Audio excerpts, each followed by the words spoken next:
Sean bienvenidas y bienvenidos a la programación de Aprende en Casa, una opción para que sigan adquiriendo conocimientos de las asignaturas de primer grado de secundaria. Nos da mucho gusto que nos acompañen, porque esta es una oportunidad para que pongan en práctica nuevas estrategias de aprendizaje. Antes de iniciar, las y los invitamos a preparar lápiz y cuaderno u hoja para que puedan anotar las ideas principales, así como las preguntas que les puedan surgir a lo largo de la sesión, y para que posteriormente las integren a su carpeta de experiencias, a fin de que cuando regresen a clases las presenten a su maestra o maestro y a sus compañeras y compañeros. Si ya están listas y listos, con cuaderno y lápiz a la mano, ¡comenzamos! Esta sesión, perteneciente a la asignatura de Historia de primer grado de secundaria, tiene el propósito de que comprendan el funcionamiento de la Unión Europea como ejemplo de la importancia de la ciudadanía para trabajar por el bien común. Para iniciar, les pedimos que, por favor, con su imaginación se ubiquen geográficamente en el continente europeo. ¿Han escuchado sobre la existencia de la Unión Europea? La Unión Europea es una asociación económica y política única en el mundo, formada actualmente por 27 Estados miembros, cada uno con una historia geográfica y cultura propia. Su creación es relativamente nueva y está basada en valores comunes como la libertad, la democracia, el Estado de Derecho y el respeto a los derechos humanos, entre otros. Pero, ¿cuándo y por qué varios países europeos decidieron unirse en una comunidad de naciones? ¿Cuáles fueron las circunstancias que los llevaron a buscar esta unión? Los invitamos a ver el siguiente video en el cual podrán conocer el proceso histórico de formación de la Unión Europea en el siglo XX. Al finalizar la Segunda Guerra Mundial, las naciones vencedoras desmantelaron la industria alemana para reducir el riesgo que había representado esta nación. Por otra parte, comenzaron los esfuerzos de reconciliación. En mayo de 1950, se propuso la creación de un organismo conformado por varias naciones, entre ellas Alemania, cuyo objetivo era impulsar la producción del carbón y el acero. El resultado fue la firma del Tratado de París en 1951, que dio origen a la Comunidad Europea del Carbón y del Acero, a la que pertenecían la República Federal Alemana, Francia, Bélgica, Italia, Países Bajos y Luxemburgo. Este y los sucesivos tratados que condujeron a la unidad de Europa también perseguían objetivos políticos y sociales. La CECA, como se le llamaba a esta comunidad, quería crear un mercado unido por la eliminación de aranceles y la libre circulación del carbón y el acero entre sus integrantes. En 1957, en plena Guerra Fría, las naciones de la CECA firmaron el Tratado de Roma para fundar la Comunidad Económica Europea, con el fin de contribuir al desarrollo económico de los países de Europa Occidental, facilitar la libre circulación de personas, productos, servicios y eliminar aduanas y aranceles. Se crearon instituciones políticas para ejecutar las funciones de la comunidad, como la Comisión, el Consejo, la Asamblea y el Tribunal de Justicia Europeos. Asimismo, se instituyó un Fondo Social de la Comunidad para mejorar las oportunidades de empleo y el nivel de vida de los trabajadores. En 1973 se integraron Reino Unido, Dinamarca e Irlanda. En 1979, se eligió el primer Parlamento Europeo mediante el voto directo de los ciudadanos de todos los países de la CEE. En 1981, se unió Grecia y en 1986, España y Portugal. También en 1986 se aprobó el Acta Única Europea, que reemplazó los tratados de Roma y sentó las bases para el establecimiento de la Comunidad Europea, con un mercado que favoreció la unión económica, la seguridad común y los derechos de los trabajadores, así como el desarrollo tecnológico, científico, educativo, servicios de salud y medio ambiente. Tras la caída del Muro de Berlín, en 1990, la antigua República Democrática Alemana se unió a la República Federal, que ya pertenecía a la Comunidad Europea. De esta forma, ingresó automáticamente a esta comunidad. Los países miembros se comprometieron a lograr, a partir de 1992, un mercado con una integración casi total. Este objetivo quedó establecido en el Tratado de Maastricht, que dio vida a la Unión Europea, con los 12 países de la Comunidad Europea. Se le consideró como una nueva etapa en la unión de los pueblos de Europa, mediante la creación de un espacio sin fronteras interiores, libre circulación de personas, mercancías, servicios y capitales, el establecimiento de una moneda única y una ciudadanía europea. La protección social y la igualdad entre hombres y mujeres, la cooperación internacional, la consolidación de la democracia y el respeto a los derechos humanos y libertades fundamentales fueron también principios de la Unión Europea. En 1995 ingresaron 3 naciones más: Suecia, Finlandia y Austria. 3 años después, en 1998, inició una etapa adicional de integración económica con la creación del Banco Central Europeo. En 2002 se estableció el euro como moneda común, aunque Dinamarca, Reino Unido y Suecia decidieron mantener sus propias divisas. La unificación continuó y en 2004 se sumaron otros 10 países, en su mayoría del antiguo bloque comunista, y se estableció la llamada Europa de los 25. En 2009 entró en vigor el Tratado de Lisboa, mediante el cual se crearon diversas instituciones continentales, como el Consejo Europeo.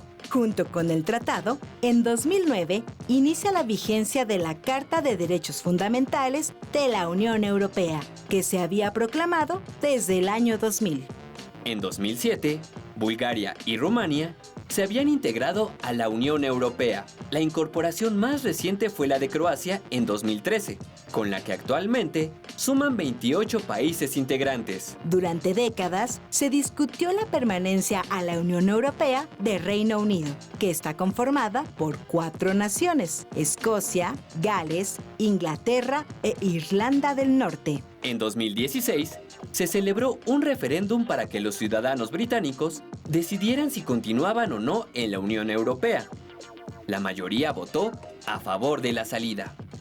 Desde entonces, el país ha iniciado un proceso para separarse, llamado Brexit, que significa la salida del Reino Unido de la Unión Europea. Como pudieron ver, la Unión Europea busca la consolidación de una Europa democrática, estable y unida, y dotada de voz propia en la escena internacional. Las acciones emprendidas se han basado en tratados, que han sido aprobados y modificados voluntaria y democráticamente por todos los países miembros. Un ejemplo de ello es el Tratado de Maastricht, el cual fundó los cimientos en los que se basa esta organización. Como ustedes saben, Europa ha sido escenario de múltiples guerras a lo largo de la historia, por lo que la búsqueda de la paz fue uno de los principales objetivos de la creación de la Unión Europea. Como mencionamos, la Unión Europea se conforma con varios países. En este marco, ¿qué significa ser una ciudadana o un ciudadano de la Unión Europea? ¿Cuáles son sus derechos y obligaciones? Acompáñenos a ver el siguiente video en el que conocerán qué hace esta organización por las ciudadanas y los ciudadanos que la habitan y forman parte de ella. En Europa, en 1992, el Tratado de Maastricht, o Tratado de la Unión Europea, estableció como uno de sus objetivos reforzar la protección de los derechos e intereses de las personas de sus Estados miembros, mediante la creación de una ciudadanía. La ciudadanía europea y los derechos individuales se sustentan en 3 documentos. La Carta de los Derechos Fundamentales de la Unión Europea, vigente en 2009. El Tratado de Funcionamiento de la Unión Europea, que adquirió este nombre en 2009, con el Tratado de Lisboa, aunque tiene antecedente en 1957. Y el Tratado de la Unión Europea, o Tratado de Maastricht, de 1992. Toda persona que tenga la nacionalidad de un Estado miembro es ciudadano de la Unión Europea. La ciudadanía de la Unión complementa a la ciudadanía nacional sin sustituirla. Algunos de los derechos de los ciudadanos de la Unión son circular y residir libremente en el territorio de los Estados miembros y participar en las votaciones para elegir al Parlamento Europeo o postularse candidato. Otro tema relevante son los derechos humanos de la Unión Europea.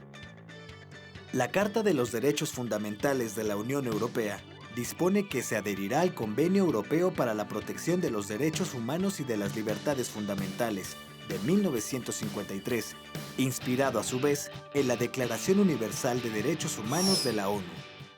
Pasaron años de debates sobre si la Comunidad Europea debía adoptar o no su propia Carta de los Derechos Fundamentales.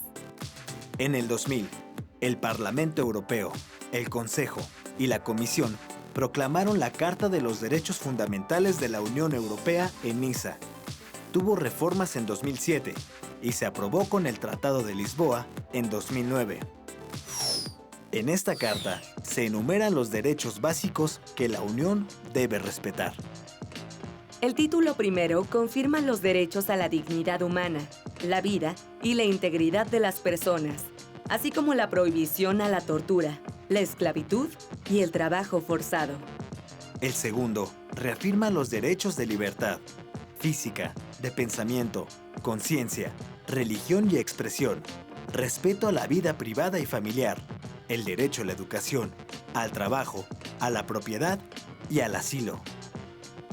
El tercer título es sobre la igualdad y la no discriminación, así como el respeto de la diversidad cultural, religiosa y lingüística, y derechos del niño, personas mayores y a la integración de las personas discapacitadas. El cuarto título versa sobre la solidaridad. Garantiza la protección de los derechos de los trabajadores para que tengan condiciones justas y equitativas, seguridad social y protección a la salud, prohibición del trabajo infantil y protección de los jóvenes en el trabajo y al medio ambiente. El título quinto enumera los derechos de los ciudadanos de la Unión, como los de votar en elecciones parlamentarias europeas y en las de la localidad donde resida. Y el sexto, el de la justicia, reafirma los derechos a un juez imparcial, a la defensa, a los principios de legalidad y a la proporcionalidad de los delitos y penas. En cuanto a la movilidad de la Unión Europea, el concepto de la libre circulación de personas cambió. En 1957 se refería únicamente a la libre circulación de trabajadores y a la libertad de establecimiento. Fue hasta la celebración de los Acuerdos de Schengen de 1985 y 1990 que se creó un espacio para la libre circulación de personas. Los acuerdos fueron inicialmente firmados por Alemania, Bélgica, Francia, Luxemburgo y los Países Bajos. Actualmente, 26 países participan plenamente en el sistema Schengen. 22 de ellos son Estados miembros de la Unión Europea, más 4 países asociados: Noruega, Islandia, Suiza y Liechtenstein. Entre los logros relacionados con el espacio de Schengen están la supresión de controles en las fronteras interiores y la libre circulación, mediante la exhibición de un documento de identidad o pasaporte. Recientemente, ha sufrido presiones a causa de la llegada de refugiados y migrantes provenientes de África y Asia, en números sin precedentes. A partir de 2015, varios Estados miembros introdujeron controles temporales en las fronteras interiores de Schengen. Esta fue la primera vez que sucedía algo semejante en Europa. Actualmente, la Unión Europea se enfrenta a diversos retos en los ámbitos económico, político y social, como se mencionó en el video. Un ejemplo es la inmigración. Las y los migrantes, así como las refugiadas y los refugiados que intentan llegar a Europa, se embarcan en viajes en los que se juegan la vida en busca de más y mejores oportunidades. ¿A qué otros retos consideran que se enfrenta la Unión Europea en el siglo XXI? Por otro lado, también pudieron observar que los derechos son fundamentales. Por ejemplo, circular libremente y residir en el territorio de los Estados miembros sin necesidad de pasaporte. Además de esto, la Unión Europea se basa en los derechos humanos. ¿Notan algún parecido entre los derechos de las ciudadanas y los ciudadanos de la Unión Europea y los derechos que tenemos las mexicanas y los mexicanos? ¿Qué derechos se parecen? Como podrán notar, ser ciudadana o ciudadano va más allá de ser mayor de edad y vivir en un país democrático, pues significa participar activamente en la vida social, política y económica de la comunidad y de la sociedad. Las y los invitamos a ver el siguiente video, cuyo contenido les permitirá comprender la importancia de ser una ciudadana o un ciudadano. Se es ciudadano porque vives en una sociedad, tienes derechos y obligaciones y participas de manera civil para hacer valer esos derechos. La ciudadanía también representa la forma en la que vivimos, en la que nos comportamos en la sociedad, el respeto que tenemos hacia los demás, la posibilidad de comunicarnos y llegar a acuerdos en la familia, con los amigos y compañeros, el aprecio y reconocimiento a la cultura. En México, vivimos bajo un régimen democrático y la ciudadanía es una forma de vida. Pero no siempre ha sido así. Antes, la mayoría de las personas eran súbditos. Veamos. Los súbditos pertenecen a un tipo de gobierno monárquico. Los soberanos detentaban el poder y ellos eran responsables de sus propias acciones ante Dios, no ante el pueblo. Los súbditos tenían la obligación de obedecer a su gobernante y no contaban con derechos de participación.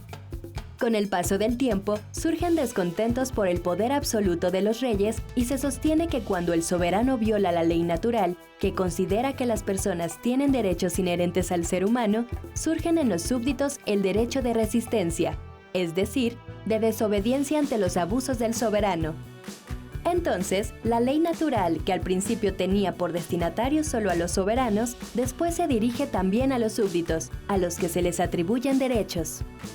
Con la Revolución Francesa, se consolida la idea de que la población no es súbdita de los gobernantes, que los gobernantes están para servir a la población. Ahí surgen las primeras formas de democracia. La democracia ha pasado por diferentes modelos como la democracia directa, en donde todos los hombres libres decidían colectivamente las leyes que debían seguirse. Actualmente en México, la democracia es representativa, y a través del voto se otorga el poder de las decisiones de cada persona a diversas figuras como los legisladores o gobernantes. El principio de la democracia son los derechos humanos de las personas, que son garantizados por el Estado de Derecho y tiene a la democracia como forma de gobierno. La ciudadanía no se da solo por vivir en un país democrático y haber cumplido la mayoría de edad que estipula la Constitución, sino por el reconocimiento al ciudadano como sujeto de derechos en la participación política. El ejercicio de la ciudadanía, desde su práctica diaria, se basa en 5 dimensiones y no se puede reconocer una sin la otra. Estas dimensiones son parte de las constituciones y de los pactos internacionales de derechos humanos. La primera es la dimensión civil de la ciudadanía, que se centra en la persona como individuo autónomo y donde el Estado debe respetar la libertad del ciudadano. Tiene 2 ejes, la igualdad y la libertad. La igualdad de derechos de todas las personas. Y la libertad, que implica hacer lo que no está prohibido por las leyes y que no daña a los demás, como la libertad de pensamiento, de religión y de reunión. Los derechos y obligaciones a la vida, a la propiedad, a la realización de contratos y a tener juicios justos son parte de la dimensión civil. La segunda es la dimensión política de la ciudadanía, que consiste en los derechos y en las responsabilidades de asociación y de participación en el ejercicio del poder político, como formar parte de los poderes ejecutivo y legislativo o ser elector. Los derechos que garantizan la ciudadanía política en México, además del voto, son el derecho a la información, a la propuesta ciudadana, a la vigilancia al gobierno, al juicio político a los gobernantes, a la manifestación, entre otros. La tercera es la dimensión social de la ciudadanía, que atiende los derechos y los deberes vinculados a la justicia social y a garantizar un nivel digno de vida en cuanto a vivienda, salud y educación. La ciudadanía social debe posibilitar al individuo las condiciones materiales de vida suficientes para que pueda ejercer realmente sus derechos. El Estado es el responsable de garantizar los servicios públicos, que estos lleguen a toda la población y evitar graves desigualdades sociales. La cuarta es la dimensión económica de la ciudadanía, que visualiza la economía como la producción de bienes necesarios para la subsistencia digna de la comunidad. Los derechos de los trabajadores y de los empresarios deben ir en función del trabajo digno y socialmente responsable. Y la quinta es la dimensión cultural de la ciudadanía, que considera el derecho al acceso a los bienes culturales como la arquitectura, escultura, pintura, las tradiciones orales, las creaciones literarias y la música. También considera el derecho a la diferencia y el respeto a ella, como son los grupos minoritarios indígenas, inmigrantes internacionales y quienes tienen distintas preferencias sexuales. Muchas veces no se cumplen las dimensiones de la ciudadanía y eso impacta a las otras. Entonces, si una persona no recibe servicios de salud, su dimensión social está en riesgo, su derecho a la vida, y no podrá tampoco ejercer su derecho al trabajo, ni participar, ni tener acceso a la cultura que corresponden a las dimensiones civil, económica, política y cultural, por ejemplo. ¿Y tú, de qué manera participas con tu familia y en tu escuela en las acciones ciudadanas? El concepto de ciudadano es muy antiguo y ha ido transformándose a lo largo del tiempo. Actualmente, la ciudadanía es una forma de vida. Ustedes ya son ciudadanas y ciudadanos, pues viven en una sociedad y son sujetos de derechos y de obligaciones. ¿De qué manera participan con su familia y en su escuela en las acciones ciudadanas? Las y los invitamos a platicarlo con su familia. Para cerrar esta sesión, les dejamos las siguientes preguntas con la finalidad de que puedan reflexionar sobre ellas. ¿Cuáles consideran que son las ventajas o desventajas de pertenecer a una comunidad de naciones? ¿Qué tipo de sociedad está promoviendo la creación de la Unión Europea? ¿Cuál es el papel de las ciudadanas y de los ciudadanos para el éxito de este proyecto? Les sugerimos incluir sus reflexiones y anotaciones en su carpeta de experiencias. Para conocer más sobre la vida de las y los migrantes, les recomendamos leer el libro Emigrantes de Shaun Tan. Esperamos que hayan disfrutado y aprendido esta sesión tanto como nosotros. Recuerden que en esta pausa escolar, además de reforzar los aprendizajes, es importante aprovechar el tiempo en casa y practiquen la paciencia, la tolerancia y la convivencia en familia. Recuerden que tenemos una cita en la siguiente sesión de la asignatura de Historia de primer grado de secundaria. Mientras tanto, las y los invitamos a continuar con la programación de Aprende en Casa. ¡Hasta la próxima sesión!